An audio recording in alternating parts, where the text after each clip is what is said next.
বন্ধুরা, অতীব দুঃখের সঙ্গে বলতে হয়, স্বাধীনতা 53 বছর পরেও আজ আমাদের মুক্তিযুদ্ধের উপর কিছু তরুণ সমাজের চুলকানি দেখা যাচ্ছে। তারা বলছে যে ভারতের এই বাংলাদেশের থেকে পাকিস্তানি ভালো ছিল।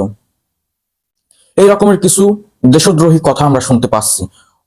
এই মুক্তিযুদ্ধ নিয়ে অনেকের চুলকানি দেখা যাচ্ছে। এমনকি আমাদের বর্তমান কিছু কিছু সমন্বয়ক আছে, তাদের কথাবার্তায়ও এই রকমের বিতৃষ্ণা খুঁজে পাওয়া যাচ্ছে।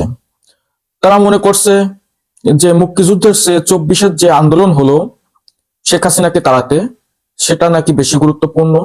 24-এর স্পিরিটকে তারা বেশি বিশ্বাস করে এবং আমাদের তরুণ সমাজের মধ্যে মুক্তিযুদ্ধের প্রতি একটি বিতৃষ্ণা ছড়ানো হচ্ছে সুপরিকল্পিতভাবে। এটা কারা করছে? আপনারা দেখেন, এই যুদ্ধের সময় যখন আমাদের 30 লক্ষ প্রায় মানুষ শহীদ হলো, কিভাবে হলো? 30 লক্ষ মানুষ মারা এতটা সোজা নয়। এটা তারা কিভাবে করেছে? কারণ আমাদের মধ্যে ওই যে রাজাকার ছিল, আলবদর ছিল, যারা আমাদের সাথে মির্জাফরগিরি করেছিল, তারা সম্পূর্ণ তথ্য, বাঙালিদের তথ্য ওই পাকিস্তানি হানাদার বাহিনীকে দিত। সেই জন্যই আমাদের এত সংখ্যক মানুষ, আমার দেশের, আমার ভাই, আমার দাদা, আমার চাচা, তারা নিহত হয়েছিল, তাদেরকে মেরে ফেলতে পেরেছিল ওই পাক বাহিনীরা। আপনারা দেখেন, ঠিক সেই রাজাকারদেরই উত্তরসূরি যারা আছে, তারা এখন এই রকমের প্রোপাগান্ডা ছড়াচ্ছে। এখন এমন একটা অবস্থা দেশের, আমি যদি রাজাকারদের কথা বলি তাহলে আমাকে বলবে আওয়ামী লীগের দোসর। আমি যদি মুক্তিযুদ্ধের পক্ষে কথা বলি তাহলে বলবে আমাকে আওয়ামী লীগের দোসর, আমি আওয়ামী লীগ করি। এমন হতে পারে আমাকে জেলে ঢুকায়ও নিয়ে যেতে পারে। এমন একটা অবস্থা দেশে, এই জন্য অনেকে বলতেও ভয় পাচ্ছে। আজ মুক্তিযোদ্ধাদের গলায় জুতার মালা দেওয়া হচ্ছে এই বিজয়ের মাসে। আবার একটি সংগঠন যা কিনা তৎকালীন সময়ে মুক্তিযুদ্ধের বিরোধিতা করেছে, এমনকি সকল প্রকার অপকর্ম করেছে, তারা এখন সুশীল শাস্তি চাচ্ছে। তারা পতাকা নিয়ে বিজয় মিছিল করছে বিজয়ের দিনে। এই অবস্থার মধ্যে আমরা আছি। আমাদের তরুণদেরকে সুপরিকল্পিতভাবে মুক্তিযুদ্ধের প্রতি বিতৃষ্ণা করা হচ্ছে, মুক্তিযুদ্ধের পরিপন্থী করা হচ্ছে। এর দায় কে নেবে? এখন আমার জানা মতে, আমি নাম বলতে পারবো না, অনেক ব্যক্তি আছে, অনেক মুরব্বী আছে যাদেরকে আমরা চিনি, তারা এখনো বলে পাকিস্তান জিন্দাবাদ।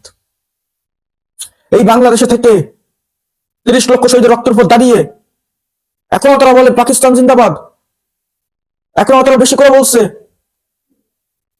জামায়াতের আমির শ্রদ্ধেয় ডাক্তার শফিকুর রহমান, আপনার সম্বন্ধে আমি কিছু বলবো না, তবে আপনার যারা তৃণমূলের নেতাকর্মী আছে, তৃণমূলে আপনার যে সকল লোক আছে, তারা দেখবেন যে তারা মুক্তিযুদ্ধের বিপক্ষে কথা বলে, তারা পাকিস্তানকে বেশি প্রায়োরিটি দেয়, তারা 24-কে বেশি প্রায়োরিটি দেয়। কিসের জন্য রে ভাই? এটা তো বাস্তব সত্য কথা। এটা তো বাস্তব সত্য কথা যে তারা, এই জামায়াতের তৃণমূল নেতৃবৃন্দই মুক্তিযুদ্ধের বিরোধিতা করে আসছে।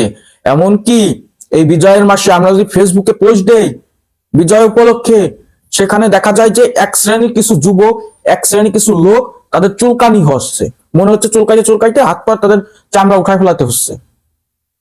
এত চুলকানো কেন রে ভাই?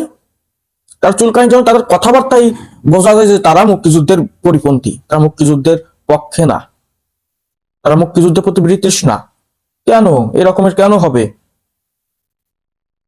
এই দেশটা 53 বছর পর, আজকের এই দেশ, শুধুমাত্র আওয়ামী লীগ যে অপকর্ম করেছে সেই জন্য কি আমরা মুক্তিযুদ্ধের বিপরীতে চলে যাব, বিপক্ষে চলে যাব? তাহলে তো বাবার আগে ছেলেকে প্রায়োরিটি দেওয়া হচ্ছে। আমার দেশ যদি স্বাধীন না হতো তাহলে তো আর 24 হতো না, এই 24 আন্দোলন তো হতে পারতো না এরকমের। তো আমি বলবো, এই সকল চুলকানি থেকে বেরিয়ে আসুন, মুক্তিযুদ্ধকে সম্মান করুন। যারা করছেন, যারা এগুলো করছেন, এর ফলাফল ভালো হবে না।